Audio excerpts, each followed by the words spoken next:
Zertan abil, Gasmirrin? Zertan ez, eta zuek? Zertan, zamaiketako bila jaitsi gaitu. Bagaiana hemen? Izterra ala egala, guri azio. Ni pingüinoa naiz. Hain zuzen ere, Gasmirrinok, zuk arrainak jaten dituzu egalariok. Hau da, ni pingüinoak eta arrainak. Azken aldian arrain gutxi dago. Beraz... Atzera zirintzu!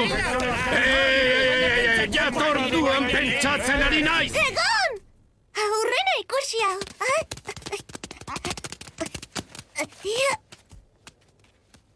Bai, oso xelebrea. Behingoagatik. Era zibilizatuan egingo diago jarrilaran. Zer daukazu hankan? Zer, trastetxo hau? Pintora llevanzu. Isildu! Gasmirrinek aldera zorroz bat egin dit. Eta erantzuna merezi du. Argia salduko diat. Alienek abdukzitu ninduten. Pazientzia Isildu! Entzun txikito, hor kanpoan zerbait zegok. Izakiak, ez gu bezalakoak, handiagoak, izugarriagoak, adimentsuagoak. Galdetu nola dakidan. Nola? Harrapatu egin nindutelako horri Hori xegatik. sinestezina da. Nola sinestezina egia du, kaiz batean pausatuan nengoan lasai eta bapatean, erasoa.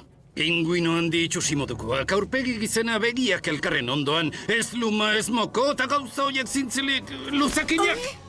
Probak egin zizkidatean, lotu egin ninditean eta traste punta zorrotz bat hartu, eta sasta.